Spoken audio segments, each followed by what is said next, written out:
Bienvenidos a las noticias de Telediario. Como siempre, es un privilegio poder reunirnos en esta cita informativa y brindarle ese reporte oportuno de lo que está ocurriendo cuando son las 12 horas. Karen, ¿cómo estás? Bien, gracias, Vanessa. Qué gusto de saludarte a ti y a los guatemaltecos que se dan cita a esta hora del mediodía a través de Telediario. Y es que hay que decir que hay mucha información que compartirle, así que comenzamos nuestro recorrido a través de los titulares. Hoy se sienta ante la justicia José Rubén Zamora. Se le acusa de lavado de dinero y 3 delitos más. Salud confirmó que ya hay presencia del virus del mono en Guatemala. Agresor de mujeres grabado en video se entregó a la justicia. Allanamientos por casos de femicidio. Catean viviendas en la zona 21. Cifras escalofriantes de menores de edad que sufren desnutrición aguda. En internacionales, Nancy Pelosi agudiza las tensiones tras su visita a Taiwán.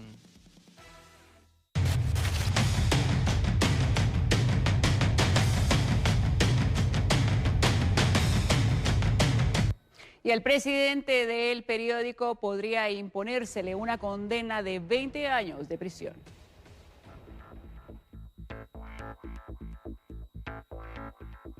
El Juzgado Séptimo de Primera Instancia Penal reprogramó para esta tarde la audiencia de primera declaración de José Rubén Zamora Marroquín, quien fue detenido el pasado viernes señalado de lavado de dinero u otros activos, chantaje, tráfico de influencias, así como proposición y conspiración para el lavado de dinero u otros activos. ¿Pero qué establece la ley acerca de estos delitos? El presidente del periódico podría enfrentarse a casi 20 años de prisión o más. El artículo 4 de la Ley contra el lavado de dinero u otros activos refiere que el responsable de este delito será sancionado con prisión inconmutable de 6 a 20 años, más una multa igual al valor de los bienes, instrumentos o productos objeto del delito. A Zamora también se le acusa del delito de chantaje.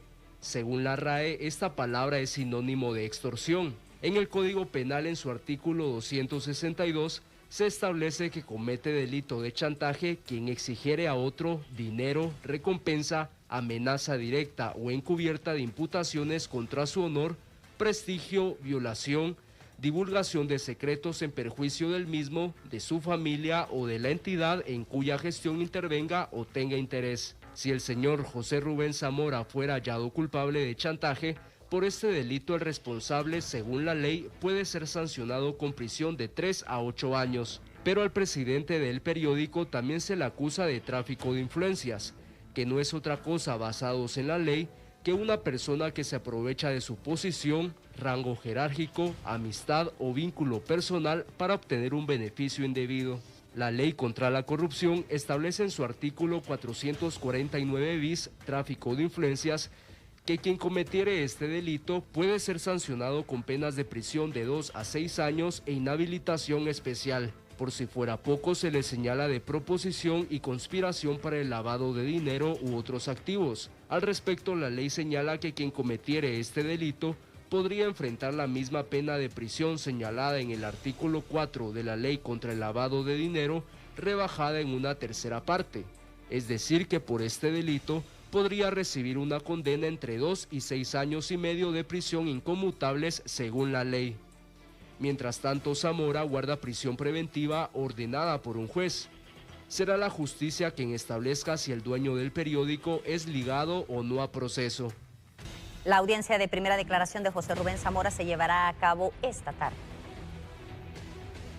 ¿Qué tal, compañeros? Así es, continuamos buscando información de lo que será la primera declaración del presidente del periódico, José Rubén Zamora, del auxiliar fiscal Samari Gómez en el Juzgado Séptimo de Primera Instancia Penal.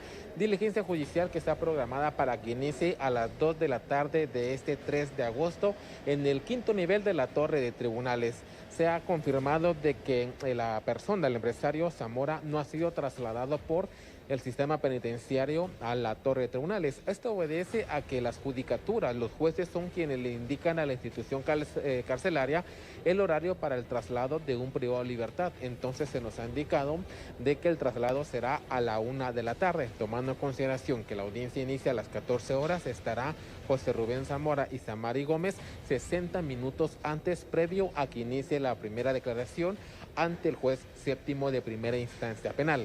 Entonces, en este momento, el sistema penitenciario estará realizando el traslado después del mediodía para poderlo trasladar a Rubén Zamora aquí al sótano 2 de la Torre de Tribunales, tomando en consideración de que el proceso de él y de Gómez ya tiene un juzgado natural, un juzgado contralor.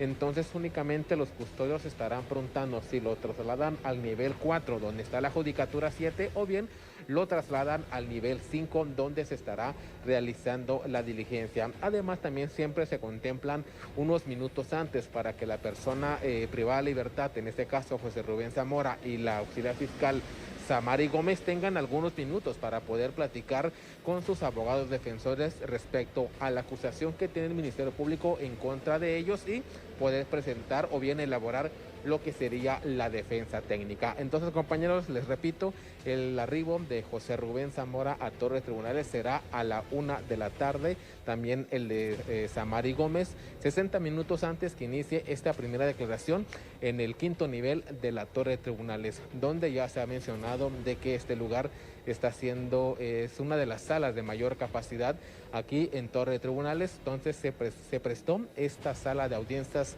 de mayor capacidad para poder ubicar a los representantes del Ministerio Público, a los abogados, a los querellantes, a los sindicados y otras personas que podrían ser citadas ante juez competente en esta carpeta judicial, siempre cumpliendo con los protocolos por la COVID-19. Tomando en consideración eso, también se les pide el uso obligatorio de la mascarilla a las personas que estarán presentes en esta diligencia. Está pendiente poder discutir y que se pueda conocer de manera fina si se estará levantando o no la reserva. Se había mencionado desde el pasado viernes que ese proceso está bajo reserva judicial a petición del Ministerio Público, pero ya uno de los abogados querellantes ha indicado que en su momento le estará pidiendo al juez contralor levantar la reserva de la carpeta judicial, y esto estaría permitiendo el ingreso y la permanencia de los medios de comunicación para poder conocer cuál es la acusación que tiene el Ministerio Público, exactamente la Fiscalía Especial, en contra de Zamora y en contra de Gómez, para poder que ellos también en su momento puedan defenderse. Pero todo esto se estará discutiendo, se estará resolviendo por parte del juez, principalmente a las 2 de la tarde, cuando inicie la audiencia. Él pueda revisar la asistencia de todas las personas y en su momento se pueda hacer el tema de la reserva, si esta carpeta judicial se realiza o no a puerta cerrada. Una información, un extremo que estaremos llevando a sus pantallas en su momento cuando inicie la diligencia a las 2 de la tarde aquí en Torre de Tribunales. Es la información, compañeros. Soy Hugo Morales. Regreso al estudio principal. Hugo Morales, muchas gracias por la información, y de hecho ya uno de nuestros equipos se encuentra en Torre de Tribunales a la espera de la llegada de José Rubén Zamora y por supuesto para brindarnos esa noticia.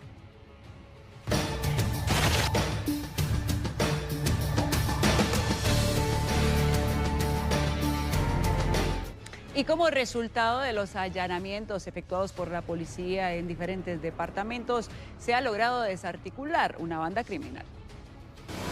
Tras varios allanamientos efectuados en los departamentos de Huehuetenango, Quiché, Totonicapán y Las Verapaces, agentes de la Policía Nacional Civil y Ministerio Público lograron la captura de 19 personas, entre ellas 4 extraditables, todos presuntos integrantes de una estructura criminal denominada Alfa 7. Los delitos por los que serán acusados son tráfico ilícito de personas y lavado de dinero.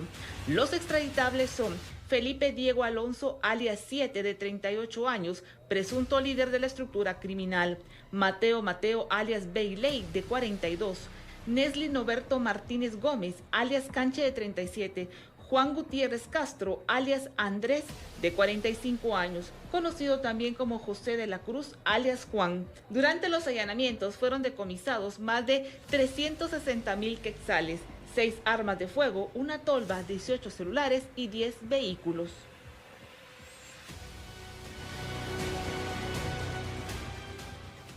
Cambiando de tema, un voraz incendio consumió el segundo nivel de una vivienda en Quetzaltenango. Bomberos voluntarios lograron rescatar a una persona. Un incendio se registró en una vivienda ubicada en la 7ª Avenida y 8ª Calle de la zona 5 de Quetzaltenango.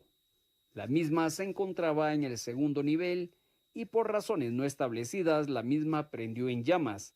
conociéndose que una persona había quedado atrapada entre las llamas, por lo que la acción de los bomberos evitó una tragedia humana. Se pudo corroborar de que el segundo nivel de una residencia se encontraba completamente en llamas, ignorándose las causas que hayan provocado dicho incidente. Al lugar acudió la unidad 451 y unidad 66 de la Quinta Compañía y 2 unidades más en apoyo del campo escuela y estación de apoyo, así como elementos de Cruz Roja para la asistencia de los elementos.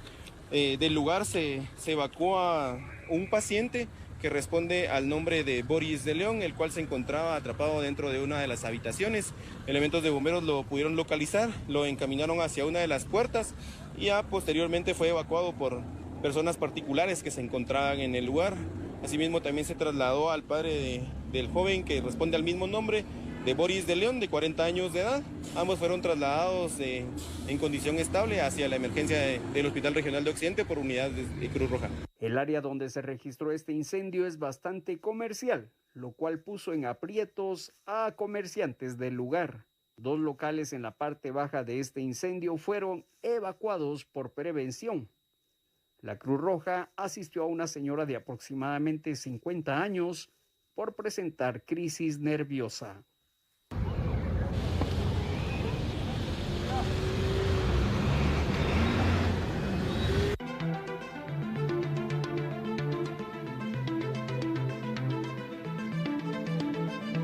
En seguimiento a casos de femicidio, las autoridades han desarrollado varios allanamientos esta mañana allá en el sector de la zona 21.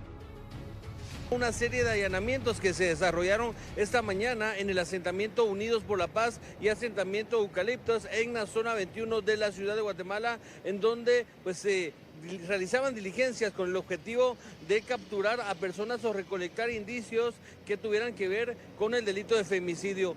8 diligencias en total fueron las que se llevaron a cabo esta mañana. Estas diligencias pues van encaminadas a precisamente recabar indicios que fortalezcan procesos de investigación que ya llevan un curso. Estos indicios que fueron recabados este día pues servirán para fortalecer un hecho en contra de una mujer que falleció a causa de muerte violenta en un sector donde se realizaron estos allanamientos. Algo importante, aquí los agentes ubican los inmuebles, realizan las diligencias y las coordinaciones con peritos del Ministerio Público y esto, como repito Alfredo, fortalecerá ese proceso de investigación que ya está en curso. Y es que precisamente se está dando seguimiento a un crimen que ocurrió el pasado 17 de junio de este año, en donde lamentablemente una mujer falleció luego de haber recibido múltiples impactos de proyectil de arma de fuego. Las diligencias continúan en proceso, la investigación está abierta. Hoy se recabaron pues indicios importantes en relación a este caso y pues estaremos al pendiente también para conocer respecto a las órdenes de captura que se vayan girando mediante avance la investigación. Agentes de la Policía Nacional Civil de la División contra las Extorsiones DIPANDA evitaron un ataque armado en la colonia Los Cerritos, zona 18 de la capital. Como resultado de las investigaciones realizadas por las autoridades, lograron la captura de 2 presuntos integrantes de la Mara 18. Fueron identificados como Emerson Josué Guaján Ajú, de 24 años de edad, y Josué Manuel Esteban Ramos, alias El Güiro, de 21 años de edad. Ambos viajaban a bordo de un vehículo. Al momento de la captura les incautaron una pistola, 18 municiones, 11 bolsas de marihuana y 4 colmillos con cocaína. Y en la zona 5 de Retaluleu, este hombre se salvó de ser linchado por los vecinos. Vea usted. Supuesto ladrón fue sorprendido en la lotificación Costa Real, zona 5 de Retaluleu. Un grupo de vecinos organizados de la mencionada lotificación sorprendieron a un delincuente sindicado de haber robado 2 baterías de un camión propiedad de un vecino. Se dio la voz de alerta y fue así como los organizados salieron de sus viviendas y le dieron alcance. El sindicado dijo llamarse José Rivas Sánchez, de 28 años de edad, originario del barrio Monterrey, zona 4 de esta misma cabecera departamental. Norma Reyes, integrante de El Cocode, da a conocer lo siguiente. Agarraron al ladrón, le robó 2 baterías aquí donde un vecino, y ahorita me estoy enterando por medio de otra vecina aquí que a ella también los camiones de su esposo le vinieron a bajar las baterías Desafortunadamente ya no nos dijo nada para empezar a ver qué se hace aquí, tratar de vigilar aquí, pero ahorita se lo llevan, pero saber dónde lo van a ir a tirar, ¿va? Entonces, solo queremos advertirle a los ladrones, no vuelvan aquí. Nos vamos a agarrar y cómo se llama, porque ya estamos cansados, porque la policía no puede hacer nada, porque no quieren poner cargos, porque se lleva más un montón de tiempo y que la gente trabaja y qué es lo que hacen, que no pueden dejar esos trabajos para ir a poner la demanda para la batería, les causa más problemas. ¿Y qué es lo que hacen? Los tienen que soltar, precisamente porque no le dan seguimiento. En esta ocasión el aprendido fue entregado a la PNC, quienes lo remitieron hacia la subestación policial. Los vecinos de Costa Real advierten a los delincuentes de abstenerse de llegar a ese lugar, porque si los sorprenden haciendo cosas malas lo lamentarán. Con imágenes de Adán Tumín, reportó Mario Tumín.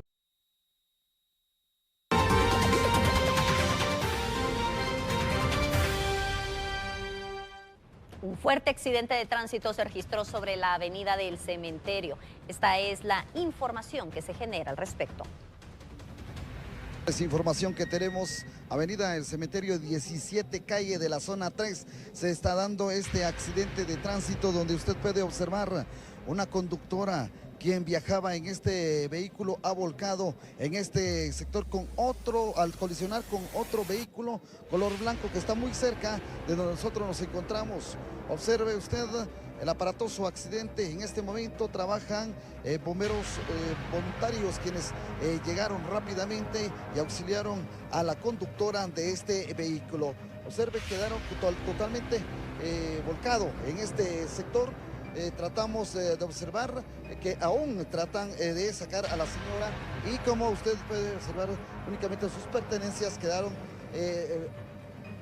todos regados dentro de este vehículo. Avenida y el Cementerio, acá donde nosotros nos encontramos, pueden observar, afortunadamente la señora sale ilesa, ya está siendo atendida por bomberos voluntarios en este sector. Trataremos de tener declaraciones por parte de los bomberos voluntarios para que nos puedan indicar de qué se trata, quién era la conductora de este vehículo.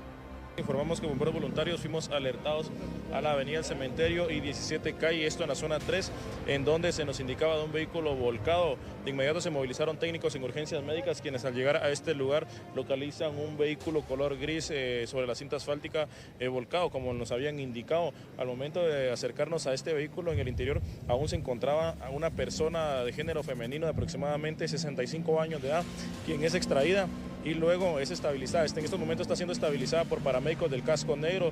En ella, según indica, que perdió el control de su vehículo cuando venía sobre la avenida del Cementerio, topó con una de las aceras y lo que provocó que este vehículo volcara, pero esa persona, gracias a Dios, está únicamente manifestando hasta el momento crisis nerviosa. Amigos televidentes, han escuchado ustedes, ha topado esta persona, perdió el control del volante y aparatosamente pues volcó en este sector. Ya escucharon ustedes, ya está siendo asistida en una de las unidades por paramédicos de los bomberos voluntarios.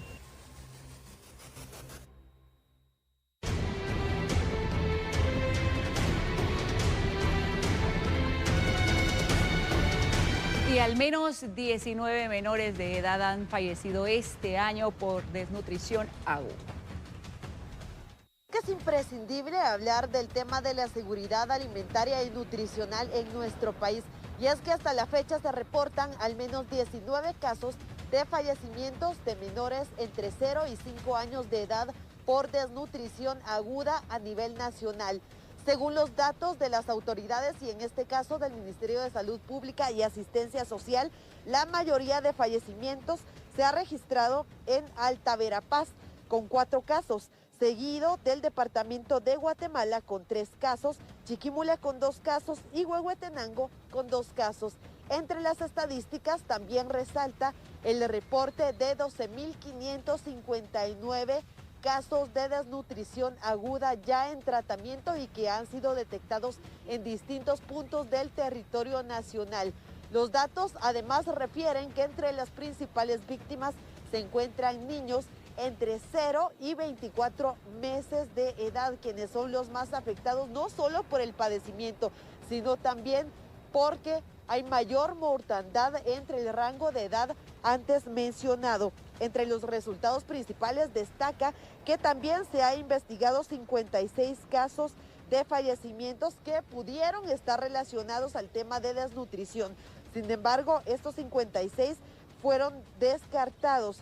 Además, el 63% de los casos confirmados son de sexo masculino. Esto en relación de los niños que han fallecido a causa de desnutrición aguda. Entre otros detalles, se muestra que el 95% de los casos, es decir, un total de 18 fallecimientos, son menores de 24 meses de edad, como bien lo mencionábamos, el rango más afectado. El 53% de los fallecidos perdieron la vida en su domicilio, según las últimas estadísticas. Derivado de los casos de desnutrición que se están presentando, una de las acciones que se ha tomado es que en los centros de salud se están brindando capacitaciones. Hablábamos sobre el tema de desnutrición aguda en nuestro país y es que se reportan más de 12,000 casos a nivel nacional. Para hablar de este tema estamos con una especialista, con una nutricionista del Centro de Salud de la Zona 11 Capitalina. ¿Podría comentarnos primero qué tipos de desnutrición se han registrado actualmente? Bueno, de desnutrición tenemos, hablando una desnutrición aguda, ¿verdad? Que son niños muy delgaditos, pues que la alimentación no cubre los requerimientos, ¿verdad? Para pues su crecimiento, para su bienestar, su salud y su peso. Entonces está la desnutrición aguda, moderada y severa, ¿verdad? Son las que manejamos. Y está el retardo en crecimiento, que es una desnutrición crónica, que se le llama, ¿verdad? Pero quiere decir que los niños pues están chiquitos, una alimentación que no es adecuada ha afectado el crecimiento de los niños, ¿verdad? Pues la etapa de la niñez, los niños tienen altos requerimientos de todo tipo, vitaminas, proteínas, ¿verdad? Porque el cuerpo está creciendo, está haciendo músculo, se van formando huesitos, ¿verdad? O sea que la necesidad debería poderse cubrir para que el bienestar de este niño logre estar lo mejor posible en cuanto a crecimiento, en cuanto a la atención, porque también un niño que está con desnutrición, pues no va a estar tan atento a la hora de ir a estudiar, ¿verdad? Va a estar más cansado, podemos presentar también anemia, porque no estamos cubriendo lo que ese niño necesita, ¿verdad? Según su edad. Y en el plano internacional, la visita de Nancy Pelosi a Taiwán generó opiniones encontradas. La presidenta de la Cámara de Representantes de Estados Unidos, Nancy Pelosi, finalizó su visita a Taiwán, la cual avivó las tensiones con China y dijo que ella y otros miembros del Congreso de su delegación mostraron que no abandonarán su compromiso con la isla autogobernada. Poco después de la llegada de Pelosi, China anunció maniobras con fuego real, que al parecer comenzaron de inmediato, además de las navales que durarán 4 días e iniciarán mañana. Los ejercicios militares chinos serán los mayores dirigidos a Taiwán desde los años 90. Cuando China disparó misiles en unas maniobras a gran escala para mostrar su descontento por una visita del entonces presidente taiwanés a Estados Unidos. Pelosi es la primera presidenta de la Cámara que visita Taiwán en más de 25 años. China, que reclama a Taiwán como parte de su territorio y se opone a cualquier relación entre sus autoridades y los gobiernos extranjeros, anunció varias maniobras militares en torno a la isla y emitió una serie de duras declaraciones luego que la delegación estadounidense aterrizara en la capital taiwanesa.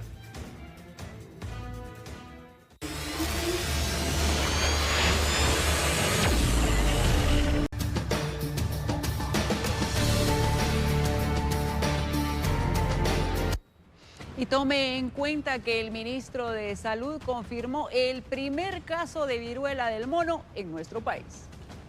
es que hemos tenido la confirmación del primer caso de viruela del mono con el ministro de Salud, Francisco Coma, quien asistió a una reunión en el Congreso de la República y dio a conocer acerca de 5 casos que se tenían bajo investigación. Es decir, uno de estos ya salió confirmado, uno ha sido descartado y 3 que continúan bajo el análisis para determinar si también son casos de viruela del mono. Así es que de última hora se ha dado a conocer ya esta confirmación por parte del ministro de Salud.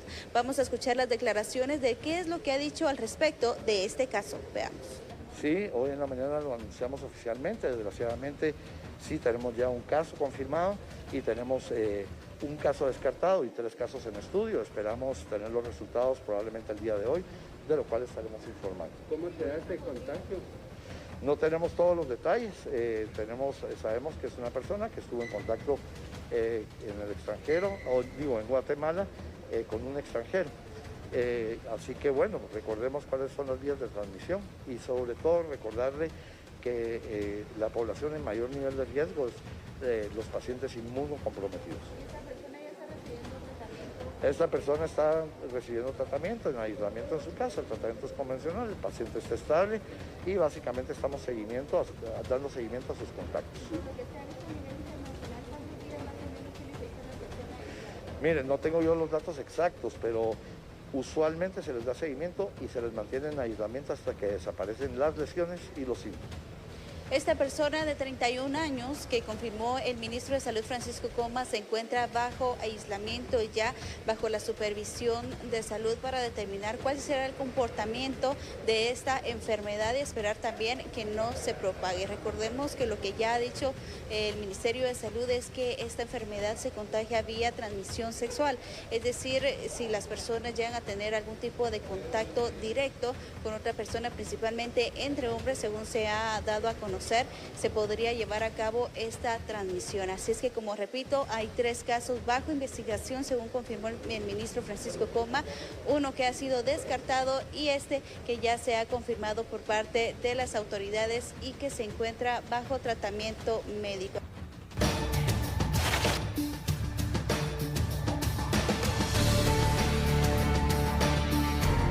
Y para conocer más detalles de esta enfermedad, hoy nos acompaña la infectóloga Nancy Sandoval. Doctora Sandoval, muchas gracias por aceptar la invitación y queremos conocer algunos detalles de esta enfermedad en el marco de este caso que se conoce ya en nuestro país. Por favor, empecemos por lo principal. ¿Qué es la viruela símica? Mucho gusto, Vanessa, y a la población que nos escucha. Quiero decir que la viruela símica es una zoonosis viral. Es causada por un virus de la viruela símica o del mono y esta se caracteriza por tener una erupción o lesiones cutáneas que se concentran generalmente en la cara, palma de las manos, en las plantas de los pies. Se detectó en los años 70 en África. Y decir que desde mayo de 2022 hay varios países fuera de las regiones endémicas en donde se han encontrado y notificado casos, incluido países de las Américas. Guatemala no es la excepción y acaba de reportar la confirmación del primer caso. Y para que estemos preparados y conozcamos más al respecto, ¿cuál es la manera más común de contagio? Sí, en este sentido me gustaría decir que la viruela símica tradicionalmente se transmite principalmente por un contacto directo o indirecto, con sangre, con fluidos corporales, las lesiones de la piel o de las mucosas de animales infectados, pero existe transmisión de persona a persona. Esto sucede en un contacto directo, estrecho, piel con piel, secreciones infectadas de las vías respiratorias o cutáneas de una persona infectada o con objetos contaminados que recientemente han estado en contacto con fluidos del paciente. En este sentido, quiero insistir en que más que una enfermedad de transmisión sexual, la transmisión es de un contacto directo, cercano. Bien, y si nos pudiera indicar cuáles son los síntomas principales que trae la viruela del mono y a los cuales deberíamos estar en alerta para saber si hay un posible contagio. Sí, recordemos que el periodo de incubación de la viruela símica, es decir, el tiempo del virus que está en el cuerpo mientras se presentan las manifestaciones de síntomas de enfermedad, puede durar entre 7 y 19 días, inclusive una media de 10, 14 días. En esa etapa no se es contagioso. Luego vienen las manifestaciones clínicas en donde las personas van a tener un contagio, que es decir, va a durar unas 2, 4 días, va a haber fiebre alta, dolor de cabeza, de cuerpo, de espalda baja, náuseas, vómitos y pueden haber dolor general, también pueden haber adenopatías o inflamación de los ganglios. En este sentido, la persona empieza a ser contagioso cuando aparece al 4.º día la llaga, esa llaga o lesión en la piel que tiene un líquido espeso o opaco y que tiene una bolladura en el centro. Allí es cuando la persona es más contagiosa y la contagiosidad se mantiene mientras estén esas llagas convirtiéndose en pústulas o que luego van a supurar y van a salir y comenzar a salir costras. La persona dejará de ser contagiosa lo que dure esa llaga y se caigan las costras. Esto puede ser más o menos hasta 4 semanas. En este sentido, hay que tener muchísimo cuidado con la limpieza y el cuidado de esta lesión y no tocarla, no entrar en contacto con esa lesión ni con las secreciones del paciente que puede tener esta enfermedad. Doctor, ¿y cuáles podrían ser las diferencias principales entre la viruela común y esta viruela símica? Excelente, Vanessa. Hay que recordar que la viruela, que la da el virus de la variola, fue erradicada en el año 79 y declarada como que es una enfermedad erradicada ya en el año 80 por la Oficina Panamericana de la Salud. En este sentido, quiero decir que la viruela ya no existe, está erradicada gracias a las vacunas y esta viruela símica tiene menos letalidad. Recordemos que aquella viruela de cada 10 personas mataba 3. Esta viruela símica tiene características más cercanas a una erupción, a una lesión y sí es cierto que pueden haber algunas complicaciones muy raras y generalmente pueden pasar en población inmunocomprometida o que tiene las defensas bajas. A diferencia, quizás podría decir, de que las llagas o las lesiones pueden aparecer en los sitios de contacto directo, que se está notando que pueden ser en la boca, alrededor de la boca, la nariz, contacto genital, por lo tanto alrededor del recto, en la zona genital, y pueden aparecer ganglios o adenopatías axilares en la mandíbula o en la región inguinal también. Doctora, y ya para finalizar el tema, ¿cuál es, aclaremos nuevamente, la tasa de mortalidad de esta enfermedad y si actualmente hay o no hay una vacuna para combatirla? Muy interesante. Quiero decir que en este momento tratamiento generalmente es sintomático. Es decir, no hay un tratamiento específico contra el virus de la viruela símica. Entonces, el tratamiento es optimizar ese alivio de los síntomas, gestionar esas complicaciones y que no hayan secuelas. Mantener bien limpia y correcta el manejo de la herida o de la lesión del paciente.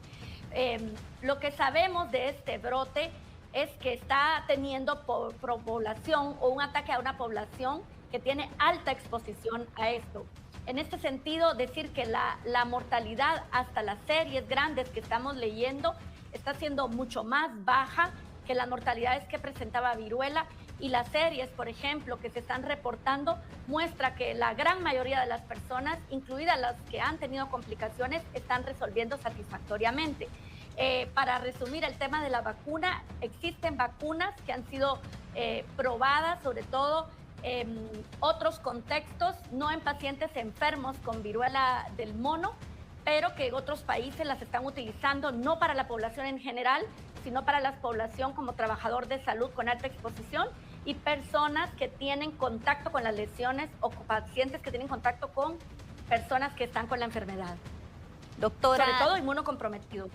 Agradecemos profundamente que nos acompañe en Telediario al mediodía. La doctora Nancy Sandoval, infectóloga, nos ha acompañado en diferentes ocasiones en Telediario al amanecer y en esta ocasión pues nos brinda desde casa algunos detalles importantes para conocer sobre la viruela símica, ahora que el Ministerio de Salud ha dado a conocer que se reporta el primer caso en nuestro país.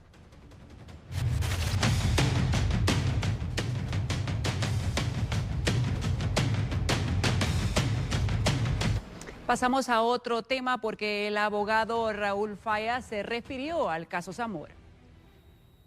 Esta persona, a quien vamos a denominar como el denunciante A, pues los datos de él se encuentran en reserva para preservar su vida y su integridad personal. Nos comentó que estaba en determinado momento siendo perjudicado, se estaba siendo chantajeado, extorsionado por parte del señor José Rubén Zamora con relación a que él le ofreció que a cambio de que éste se lavara o invirtiera una cantidad de dinero en efectivo proveniente de actividades ilícitas, el señor Zamora tenía influencias con los fiscales de la Fiscalía Especial contra la Impunidad, con esta señora Samari, con quien de alguna manera podía favorecerlo en un proceso donde él se encontraba relacionado. Nosotros, al ver efectivamente el cruce de llamadas, los audios que existen en esta prueba y toda la documentación que se estaba relacionando, decidimos ir inmediatamente al Ministerio Público a presentar la denuncia en contra del señor Zamora y en contra del auxiliar fiscal. Quiero dejar bien claro que la denuncia en el Ministerio Público no se presentó por el ejercicio periodístico ni como medio de comunicación en contra del José Rubén Zamora. La denuncia se presentó por la posible comisión de los hechos delictivos de lavado de dinero, coacción, extorsión, chantaje y tráfico de influencias. En el Ministerio Público de inmediato nos tomaron la denuncia y al ver que se trataba de hechos realmente de grave impacto social, de hechos que sí tenían fundamento, la misma fue asignada a la Fiscalía Especial contra la Impunidad para la investigación. Ahí estuvimos nosotros con mi cliente, es decir, el denunciante A, presentando toda la información que él tenía, todos los vestigios del delito que él tenía, los cuales fueron analizados por diferentes fiscales de esa unidad y concretaron en que posiblemente el señor Zamora y la licenciada Samari Gómez habían cometido varios hechos delictivos. Fue así como se solicitaron al órgano jurisdiccional competente, se le pusieron a la vista las evidencias que se habían recabado por parte del Ministerio Público y el juez las validó. El juez pudo determinar que existían graves indicios en contra del señor Zamora de extorsión, de chantaje, de tráfico de influencias, de reservación de información confidencial y de lavado de dinero. Y de esa cuenta se ordenó el allanamiento de las propiedades de estas personas, así como la captura del fiscal y la captura del señor José Rubén Zamora. El día de hoy, en la audiencia que se llevará a cabo a las 3 de la tarde en la Torre de Tribunales, haremos al juez la petición de que la reserva del caso se levante y que puedan realmente conocerse todas las evidencias que se han logrado recabar por parte del Ministerio Público. Como abogado considero que las evidencias que se han presentado por parte del Ministerio Público ante el juez y que éste validó son evidencias claras y contundentes.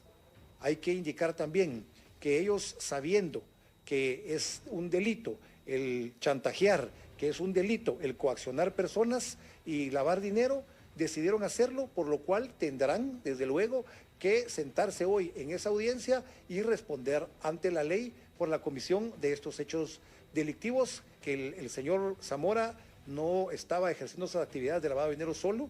Aquí tenemos entendido que recibió financiamiento ilícito y financiamiento ilegal de entidades mercantiles y de personas particulares que de igual forma tendrán que justificar ante la ley el motivo por el cual se las dieron.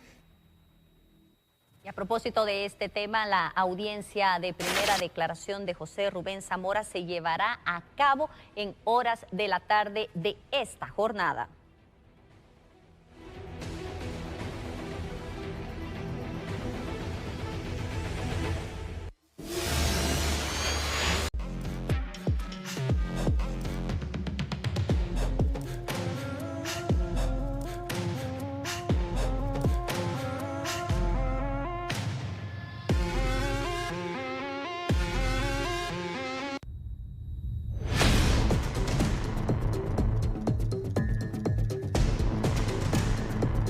Y las fuerzas de seguridad realizaron allanamientos para capturar a sospechosos de estafas en las redes sociales.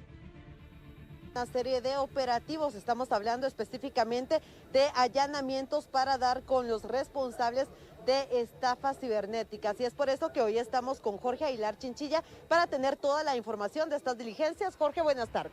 ¿Qué tal? Muy buenas tardes. Este día la Policía Nacional Civil en conjunto con el Ministerio Público han llevado a cabo 11 allanamientos. En este caso la PNC a través del Departamento contra los Ciberdelitos, la Unidad contra el Cibercrimen, está realizando estos allanamientos en distintos sectores.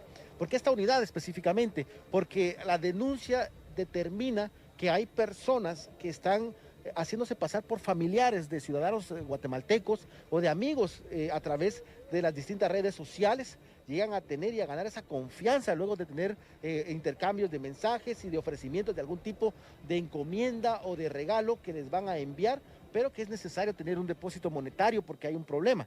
Derivado de esta amistad que llegan a tener en las redes sociales o de este engaño, porque supuestamente son familiares, migran a un servicio de mensajería en teléfono. Estamos hablando de mensajes por WhatsApp y empiezan a tener más información de las direcciones, de la familia, y luego hay otra persona que se hace pasar como un encargado de un courier de una empresa de encomiendas y le dice de que la encomienda no se puede entregar porque el familiar mandó unos electrodomésticos e incluso una cantidad de dinero, de dólares dentro de la caja, y que es necesario pagar un impuesto o pagar un tipo de situación económica para que pueda ser liberada la encomienda.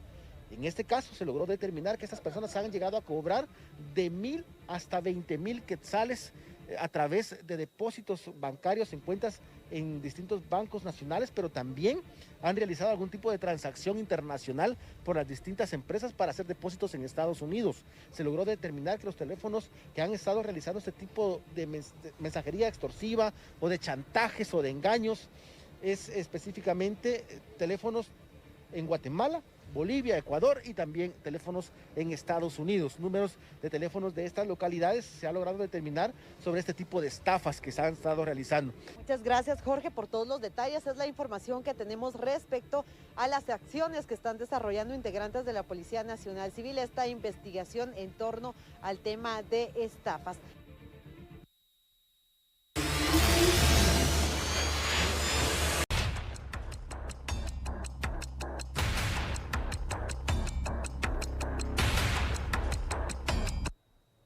Un hombre señalado de agredir a su pareja a las afueras de una vivienda en Ciudad San Cristóbal se entregó a la justicia. Así es, y es que se tiene una actualización acerca del caso de violencia que fue efectuada en contra de Melissa Díaz. Ella es la persona que aparece en un video en redes sociales siendo agredida por parte de su pareja sentimental, Leonel Alexander García Martínez. En este sentido, de este video se hizo viral el 27 de julio y después de ello García Martínez se dio a la fuga. En ese sentido, se ha confirmado por parte del Ministerio Público que el abogado defensor de García Martínez presentó un memorial ante el juzgado para poder entregar a su patrocinado y que de esta forma enfrente la justicia.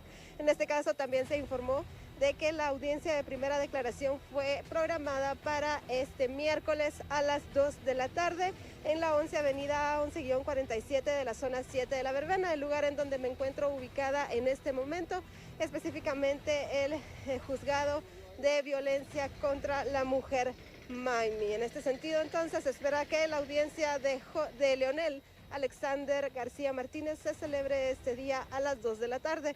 Recordemos que ella solicitó por medio de redes sociales de que se hiciera justicia, esto tomando en cuenta de que fue agredida de una forma bastante violenta por García Martínez, esto pues por situaciones de celos que no fueron justificados y que tampoco justifican una violencia física en contra de Melissa.